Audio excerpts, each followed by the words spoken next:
Hi, man. How's it going? All right, how about you? Good. Give your name and badge number, please. Yeah, it's Officer Gris. My badge is 1641. Is there Officer a reason Gris. why you're recording our bus? Yeah, I'm gathering content for a story, Great. personal story. What about? It doesn't matter. Okay. Is there something we can help you with or help answer any questions for you? Nothing at all. Thank Okay. you very much. Are you able to give me your information just so I know who I'm talking to? Negative. You can call me good citizen. What is it?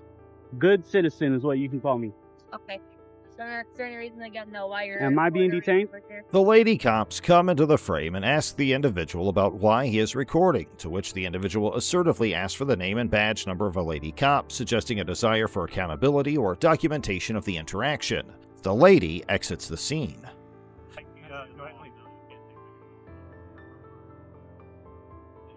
I know I'm not on state grounds though. You are.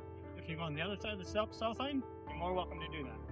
This is actually a public thoroughfare, Sir, I'd right? like you If to I go on was the other side if of I the was stop coming to sign. visit somebody, I could just drive in here, right? Correct, but on the other side of the stop sign, you're more welcome to do that.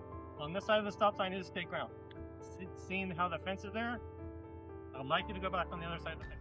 Oh, I'm on this side of the fence. That side of the fence, please. I'm not sure that I have to, boss. I'm asking you. I'm asking nicely. I know, I don't understand. wanna- I understand that. I understand you're asking me nicely, but I'm not sure that I have to do that. I'm here to get some footage. I'm a journalist doing gathering footage. Can I see your ID credentials? Yo, I'm not going to give you my ID, Why not? and I sir? don't have to give you credentials. So I'm a journalist gathering content for a story, and I'm allowed to do this right here. I You are looked welcome up. to do I that on the looked other up side of your the guys' stop sign. property line. On Actually, the other it's side of the very stop sign. public. Do you Your understand what I'm guys' telling you? This is actually a public thoroughfare. It's So not. if this I is state ground, sir. no, this is I understand it's state grounds, but it's public. Then another officer comes in. The individual and the cop they interact with disagree on the permissibility of recording in this context. To support his stance, the individual references the Department of Homeland Security memo issued in 2010, which is believed to outline guidelines concerning filming in publicly accessible areas. Amidst the discussion, the individual firmly asserts their identity as a journalist and their purpose of gathering content for a story. This claim is used as a basis for refusing to provide identification when requested. Now, is that a law or a policy? Regular policy. There's no filming on state ground. You said You're it's a gonna need to go on policy? the other side of the ground. Is it a policy? Yeah, you said it's a policy, right? Correct. It's our state policy. State policy. You cannot film on grounds. I need you to go back over there. Okay, policies don't trump rights. All right. So I need you to go on the other side over there, or I will go call the police. okay, I mean I understand you Is can that- call the that- police, is that- but they're is that gonna the the direction we police wanna are go? gonna no, not really, but they're But gonna that's- educate you.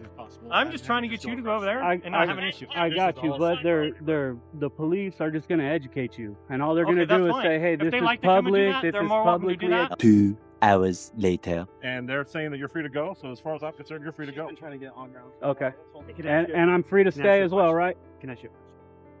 Officers free to stay on this public utility, correct? Yeah. Okay. Thank you guys. Hey, what was your name again? Figueroa? Is that it? Thank you for being professional. I appreciate it. You're welcome. Very, very courteous. And I will go ahead and get out of here now. This. The discussion surrounding the classification of the location as either public or private property. The man engages in a back and forth with the individuals present, questioning the designation of the area. In response to potential interference, the speaker mentions the possibility of calling the police and expresses confidence in their ability to remain on the public utility. As the conversation progresses, tension escalates and the individual becomes increasingly confrontational. They challenge the officer's perception of ownership over the property, questioning their authority and implying a sense of entitlement. The speaker also makes remarks about the significance of obeying orders, perhaps suggesting a critical view of the officer's actions or perceived abuse of power. I'm just curious. I'm not being a dick. I'm just asking questions. Mr. Helmrich, Jay, Jonathan. I don't want to call you. You've obviously got my name, but you won't give me your name, right? Of course I won't. I don't have to. I'm a private citizen. You're a public servant. It's a big difference. Right? Don't you agree? Why wouldn't you give me your name? Just because I don't have to. Sir, If you could educate the officers as far as dealing with the public and standing on public property. So Who do you work for? Bud? what was that? Who do you work for? I work for me. I work for myself. Yeah, I'm independent. Yep. Okay. I am independent. Okay. You got Yep. the footage you needed?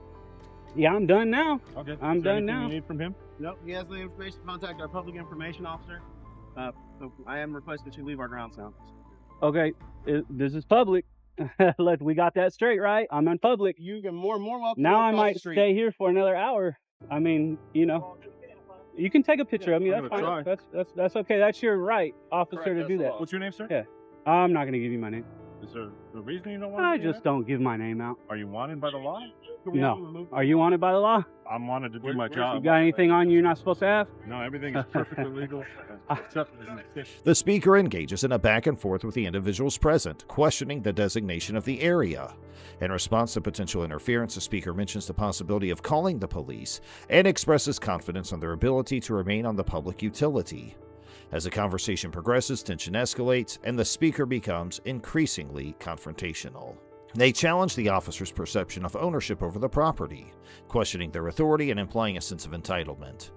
The individual mentions being independent and concludes the interaction by stating they're done filming. The individual comments on the desecration of the U.S. flag on an officer's uniform and criticizes their attitude about it. Now let's move to another video. Okay. Do you have any ID on you, man? Nope, I don't need to provide that.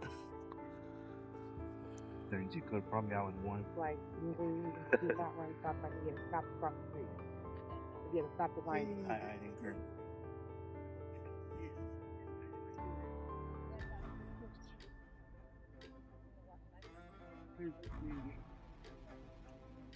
What's up, man? You Did I didn't- commit a crime? Huh? Did I commit a crime? It's an infraction. Is it a crime? It's an infraction. Is it a crime? Meaning that I'm able to stop you. Is it a crime? You ran the stop sign. Did I commit a crime? No, he didn't really stop Did I sign. commit a watched crime? it. Like, you're really tripping, sir. You really are. Because you have to stop at the stop sign to see where I was. You know I don't have to ID, right? This one captures an encounter between a cyclist and police officers. The cyclist questions the officers about stopping him from running a stop sign. You ain't got nothing better to do or what? What's that? You don't got nothing better to do or what? As far as what? Like, seriously, Like, man. Like, so first off, like, going out and doing your job. This is part of my job. This is serving the public? Yes. What are you doing right now? Making sure you don't drive, run the stop sign, and the vehicle hits you, or causing that driver to swerve, and then. Oh, so you can't just come and tell me? You have to get my identification for that? I'm like, Yes, okay. we do the same with everybody. You do? What's the reason for identification? So I know who you are. For what? Why do you want to know who I am? Explain it to you because you ran the stop sign on your Because I ran the stop sign? Stop, because you did not Weren't you at a, didn't you have somebody pulled over right now? I didn't, no. You didn't? Is that right? It's our gang officer. There was two of you and that wasn't you right now? There's more than one of us. That wasn't you right now? Are you sure? Okay. Our gang officers. You ain't got nothing better to do or what? What's that? You don't got nothing better to do or what? As far as what? Like, going out and doing your job. This is part of my job. This is serving the public? Yes. What are you doing right now? Making sure you don't drive, run the stop sign, and the vehicle hits you, or causing that driver to swerve, and then. Oh, so you can't just come and tell me? You have to get my identification for that? Yes, we do the same with everybody. You do? What's the reason for identification? So I know who you are. For what? Why do you want to know who I am? Explain it to you because you ran the stop sign on your. Because I ran the stop sign? Yes. Weren't you at a, didn't you have somebody pulled over right now? I didn't, no. You didn't? Is that right? It's our gang officer. There was two of you and that wasn't you right now? There's more than one of us. That wasn't you right now? No. Are you sure? Yes. Okay. Our gang officers. The cyclist confidently asserts his right to refuse to provide identification unless he has committed a crime. He challenges the officer's authority by questioning the legitimacy of the stop, emphasizing that running a stop sign on a bicycle does not constitute a crime. The cyclist's argument is centered around his understanding of his rights and the boundaries of police authority. By asserting his knowledge of the law, he attempts to establish a position of power and challenge the officer's actions. The person accuses the officers of having nothing better to do and questions their role in serving and protecting. The person requests a supervisor and expresses his intention to file a complaint against the officer. The speaker said that on the fit cop's face, he will file a complaint against him as he is acting very unprofessional. The person's continuously asking about the crime he has committed and why he's being detained. The cop has no clue about it but is following what his supervisor told him to do. The person being detained expresses doubts about the officer's lack of proper documentation or penal codes to justify their actions. The officers mention a possible reason for the stop, stating that the cyclist matches the description of a stolen bike. However, the bicyclist disputes the claim, vehemently asserting that his bicycle is not stolen and challenging the accuracy of the information provided by the officers. But I didn't have to ID. Traffic Yeah. violation? Yeah. I knew. I know. He really didn't. That's what I'm like. That's what I understand. Oh, I'm not gonna argue about You're it. He's got no dismissed. reasons. Thank you. One of his reasons was because He's able to walk. You guys are both dismissed already. have a nice Stop that. Stop being. No. Stop being a jerk. Ma'am, do you have any other questions as far as? Stop being a jerk. Mm-mm. Don't talk smack after the. No. This guy needs to know. I mean, what do you? Because he's gonna come back to his. No, he can't come back. Just like I told you, he wasn't gonna ID me. Like, it's true. Did he ID me? Because like that wasn't his initial reason in the first place. Exactly. Like stop this bullshit. You didn't have a fucking reason. You had no reason. We're about to see the walk of shame. Stop that. You're. That's not safe. There it is, guys, the walk of shame. The cyclist adamantly argues that there have been other bikes in the area and expresses disbelief at the officer's claims. He repeatedly questions whether he is free to leave, seeking confirmation from the officers. Finally, they respond affirmatively, stating that he is indeed free to go. He zoomed the camera on the cop when he was walking away with embarrassment on his face and told the cop that he'll get famous on YouTube because of what he did in the park. Now we'll move to our next video. Hey, how you doing? Alright, Arif. It's not allowed here to take photos or videos, okay? You need the permission from the administration about that. So it's not allowed to take photos or videos here? Inside, no. Wait, who do I need permission from? Administration. From administration? Yeah, I don't think that's the case. Long Island Audit, an individual, was recording at a public library when approached by security personnel who requested them to cease filming. The person's identity, referred to as Long Island Audit, suggests their involvement in documenting public interactions and encounters. The incident occurred within the premises of the library, where the security personnel took notice of the individual's filming activity and expressed their objection. Have you not heard that before? I've heard it plenty of times. It's just I'm surprised because, well, my name and my badge number is right here. Uh-huh. Okay, you see it? Tibbets? Yep, I 640. The pen is blocking the number. 640? Yep.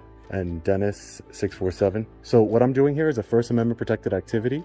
I'm recording. I know you don't care, sir, but listen, if you violate that in any way and interfere with that, I'm not violating it. They asked you to leave. Yeah, but that they can't ask me to leave. This is a public library. Can I speak to a supervisor, please? Despite being asked to halt their filming by security at the public library, the individual declined to comply. They invoked their First Amendment rights, specifically their freedom of the press, as the basis for continuing to record. By referencing this constitutional protection, the person asserted their belief that their actions were legally justified and protected. The First Amendment, which safeguards freedom of speech and the press, grants individuals the right to gather and disseminate information, expressing their dissenting stance and asserting their right to document public events and encounters. When police officers arrived at the scene where Long Island Audit was filming, the individual sought to engage with a supervisor. By making this request, they aimed to escalate the situation and potentially address their concerns with someone of higher authority within the police department. You guys should call one, correct? So, I'm going to request a supervisor again. I would appreciate if you guys can get a supervisor down here. In a minute. You don't rule the roost here right now. Yeah, no, I'm just requesting a supervisor just for In a minute. because you guys are a little bit hostile. I can see the tyrant in you, Utter. Oh, yeah.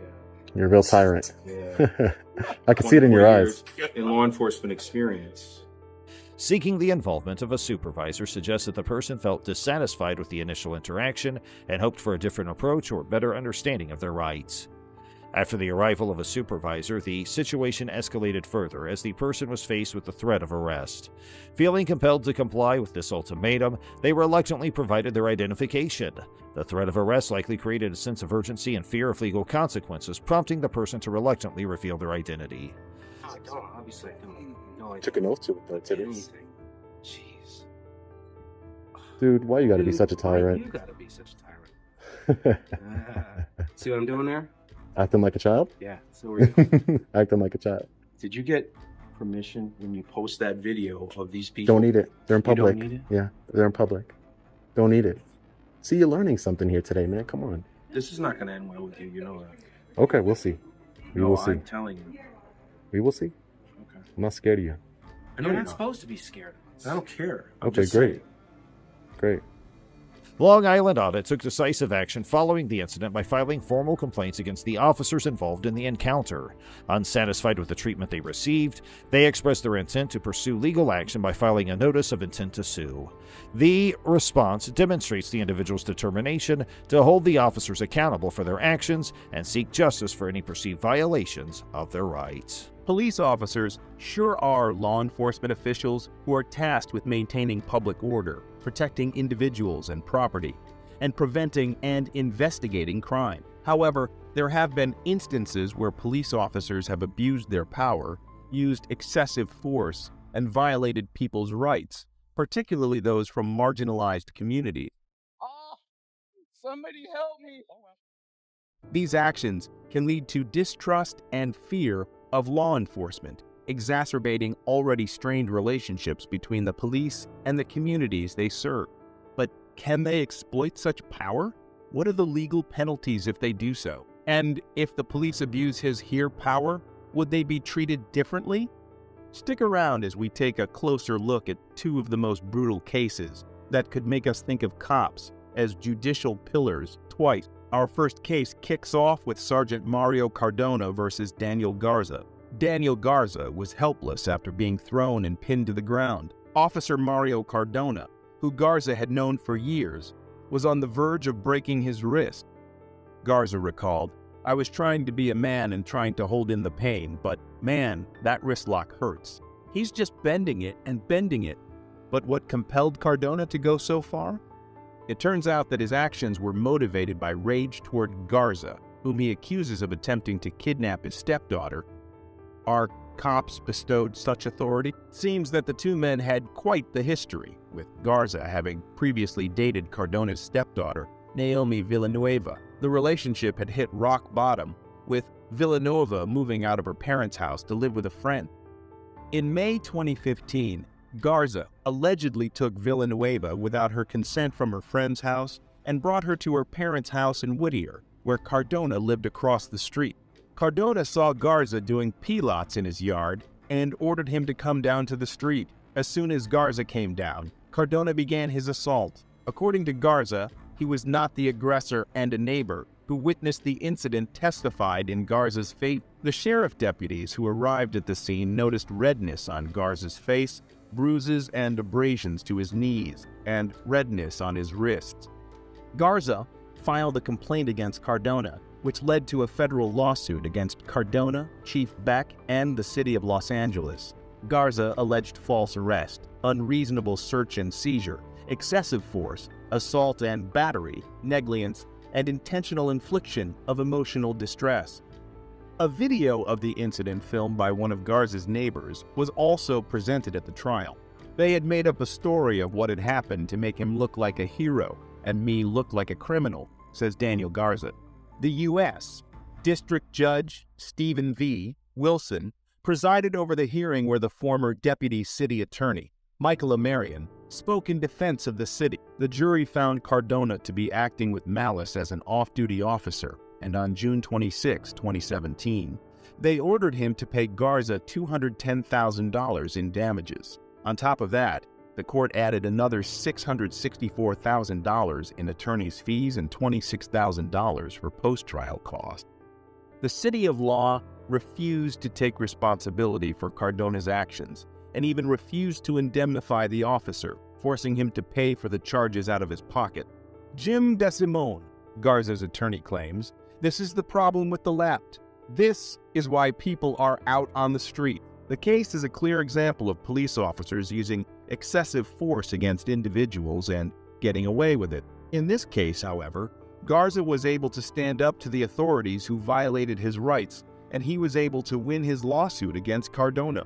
The jury's decision to find Cardona guilty of acting with malice sends a strong message that law enforcement officers cannot get away with using excessive force against citizens.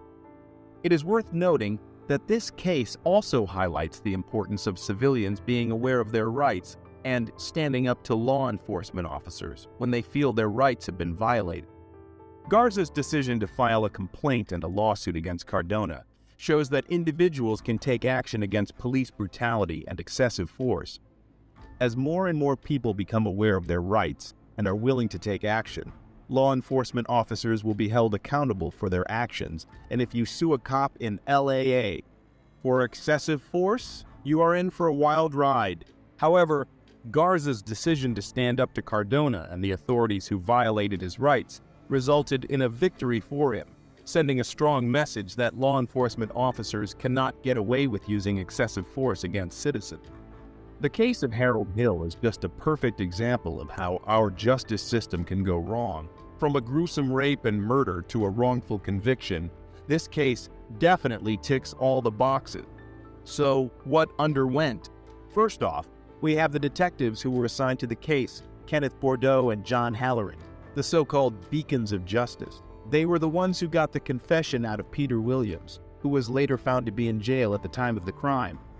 So, how did they churn out a false confession of someone who wasn't even there? Hill's confession is also questionable, as he claims that he was physically and mentally abused until he confessed to crimes he didn't commit. Is this the kind of behavior we expect from our law enforcement officers? Moving on to the trial itself. Hill was only 16 years old when the crime was committed, but was tried as an adult at the age of 31. This is an interesting move from the prosecution, considering that neither of the defendants had a criminal record prior to the incident.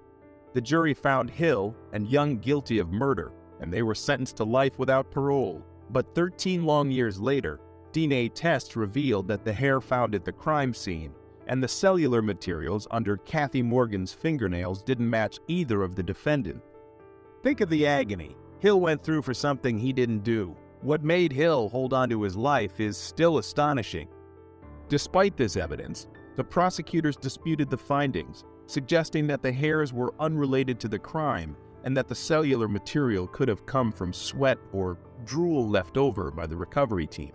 It's shocking that the prosecutors were so stubborn, even in the face of such clear evidence. Harold and Young were eventually released from prison, but tragedy struck when Young was killed in a hit and run incident. Hill, however, filed a complaint against the city of Chicago, the police, and the two detectives involved in the case, accusing them of forcing a confession and violating his civil rights. The case was settled for $1.25 million, with Hill receiving $500,000, and the rest going to attorney's fees. It's surprising that the detectives were only asked to pay a measly $7,500 each for their part in this whole debacle. Do you think that is bad? Wait till you hear this. It's also worth noting that Hill was later convicted again for an unrelated armed robbery charge and is currently serving 27 years in prison. But despite this, it's clear that the justice system failed Harold Hill in the past.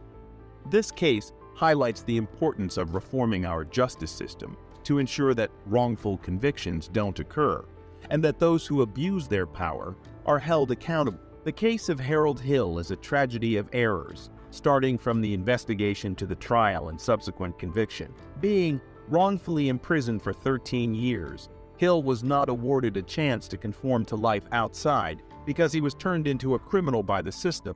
The system absolutely messed the hell out of him, and the cops only paid $7,500 each. When cops do what they did, they need to be locked away for at least as long as the victims they put in jail. What do you think of these cases? Which do you think is most unfair? Sound off in the comments below and make sure to let us know if we missed out on anything. While you are at it, make sure to hit that subscribe and leave a like to never miss an update from us